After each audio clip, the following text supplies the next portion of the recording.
ধারণা করে কথা বলা নিষেধ ইসলামে।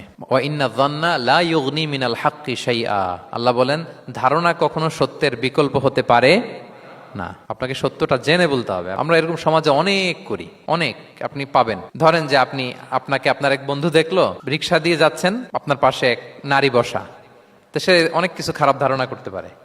এরকম হয় না সমাজে? এমন হতে পারে যে আপনি আপনার ছোট বোনকে নিয়ে বেরিয়েছেন, হতে পারে না? কিন্তু আপনি তো একটা ধারণা করে ফেললেন অন্য কিছু। বা আপনার ভাগ্নিকে নিয়ে বের হয়েছেন, আপনার আপন খালাকে নিয়ে বেরিয়েছেন কোনো কাজে, ডাক্তারের কাছে বা কিছু একটা হতে পারে। কিন্তু তাকে দেখেই আমি এদিক সেদিক বলতে আরম্ভ করলাম যে ওকে তো দেখছি এরকম এরকম এরকম। আছে না নাই? আমাদের সমাজে আমি দেখেছি যে কারো যদি ঠোঁট কালো হয় তো মানুষ ধারণা করে নেয় লোকটা মনে হয় সিগারেট খায়। কিন্তু সিগারেট সেবন করা ছাড়াও কারো ঠোঁট কালো হতে পারে কি পারে না বলেন? এই যে এগুলো সমাজে প্রচলিত। বিয়ে করার পর পর ইমিডিয়েট যদি কেউ একটা গাড়ি কিনে বা হুন্ডা কিনে, এটা কি বলে বলেন তো? এই বোধহয় শ্বশুর বাড়ি থেকে যৌতুক নিয়ে আসছে। দেখছেন, এরকম ভুরি ভুরি আপনি সমাজে পাবেন।